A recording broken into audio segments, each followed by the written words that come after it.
पाकोर एक मिनिट लांडगा वाघाचं कातड्यात पांघरून वाघ याला वाघाचं काळीज लागतं शेर का बच्चा है कांदड पाकोर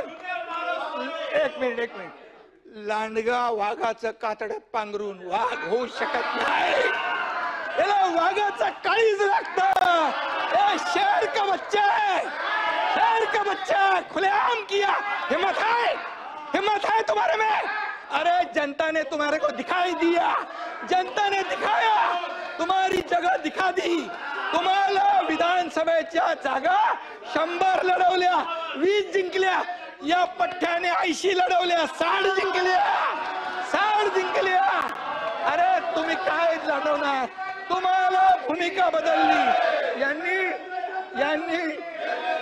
यांनी शिवाजी महाराजांची भूमिका बदलली बाळासाहेबांची भूमिका बदलली तुम्ही हिंदुत्वाचे विचार सोडले म्हणून घरकाना घाटका झाले घरकाना घाटका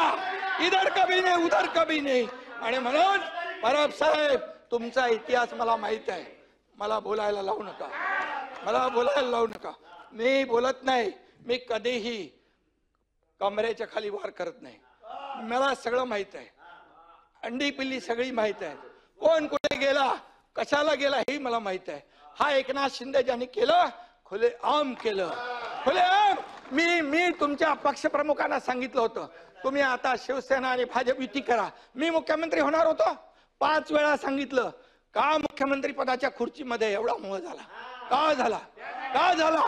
जे बाळासाहेबांनी सांगितलं होतं करू नका काँग्रेस बरोबर जाऊ नका तुम्ही का गेले मोहापायी सत्तेसाठी मग मोह कोणाचा अरे आम्ही तर सत्तेवर लात मारली आम्ही तर मंत्रीपद सोडलं 8 लोकांनी तुम्ही सोडणार का मंत्रीपद आम्ही मंत्रीपद सोडलं 8 मंत्र्यांनी आम्हाला काय माहित होतं की आम्ही काय होणार आहे आमचं आणि म्हणून आम्ही एकतर लढून जिंकू किंवा एकतर लढून शहीद होऊ असं म्हणून आम्ही लढलो तुम्ही आम्हाला काय सांगताय आणि म्हणून परब साहेब तुम्हाला तुमचा माझा काय वाद नाहीये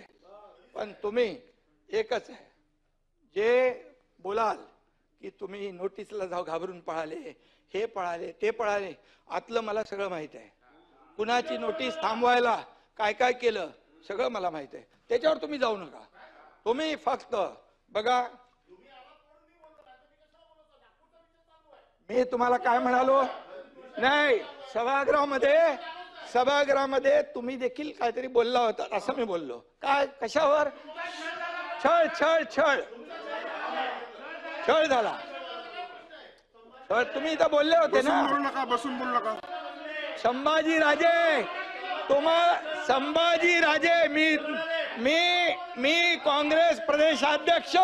आणि देवेंद्र फडणवीसांच्या बद्दल बोललो की त्यांनी म्हणाले की औरंगजेबासारखा क्रूर प्रशासक मुख्यमंत्री आहेत मी त्याच्यावर सुरू केलं ते म्हणजे मी बोललो त्यांचे काय डोळे काढले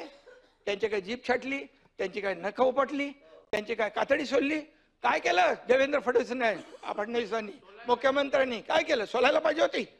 आणि मग मी म्हणालो आणखी कोणाचा तुमचाही छळ झाला तुम्ही जेव्हा उठायला उभे राहिले तेव्हा मी बोललो